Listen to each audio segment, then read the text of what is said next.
L'Opéra national de Paris, fort de ses 800 000 spectateurs et visiteurs annuels, a décidé de s'associer à la société Koné dans le cadre d'un mécénat de compétences afin de proposer un accès au plus grand nombre. Tous deux ont entrepris la restauration et la modernisation de l'ascenseur dit de l'Agacan, situé du côté court du Palais Garnier, dans la prolongation de la rotonde des Abonnés. Le projet de rénovation d'un élément remarquable du patrimoine immobilier du Palais Garnier concerne un ascenseur construit dans les années 20 pour le milliardaire L'Agacan. L'Opéra a entrepris depuis déjà plusieurs années de rendre accessibles ces spectacles au plus grand nombre.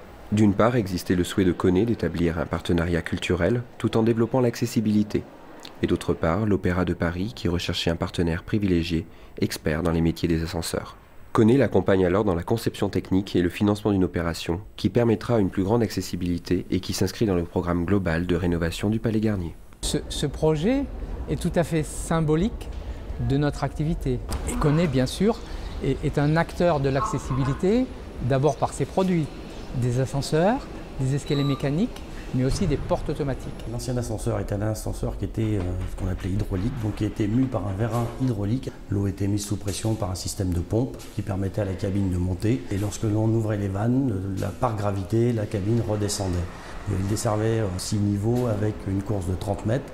On a visité les lieux pour pouvoir estimer les travaux. Donc on avait peut-être quelques craintes aussi au début, mais qui se sont vite estompées. On a démonté l'ascenseur parce que c'était vraiment très bien fait, donc ça s'est très bien démonté. Et il n'y avait pas de grosses surprises.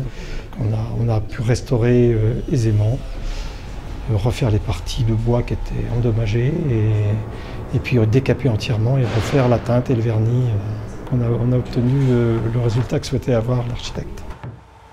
On était sur un ascenseur qui datait du début du XXe siècle, donc avec une ancienne technique. Donc c'est un défi technique, on a réussi à mettre un nouvel ascenseur.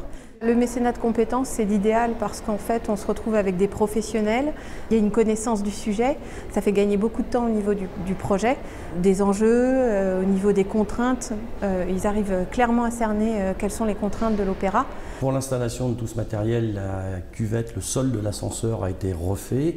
Donc tous des travaux de structure. Il y avait des conduits de cheminée qui ont été démontés et l'intérieur de la gaine a été remis en état et repeint pour avoir un ensemble propre. Le nouvel appareil dessert 3 étages. Donc la nouvelle machinerie est un système hydraulique, actionné avec un vérin également, mais avec de l'huile et non plus de l'eau. Le tout actionné par un groupe hydraulique, une pompe.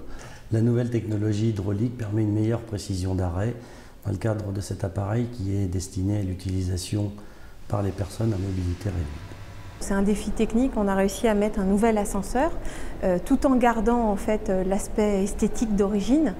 Donc en respectant le monument, mais aussi c'est un défi humain pour moi parce que ça va permettre quand même aux personnes, en tout cas atteintes de handicap, de pouvoir accéder aux étages supérieurs de l'opéra. Et on parle bien de tous les handicaps parce que nous avons intégré les 4 types de handicap, c'est-à-dire auditif, visuel, moteur et mental dans la conception de cet ascenseur. Oui, c'est un projet magnifique et un symbole fort pour le centenaire de Koné en 2010.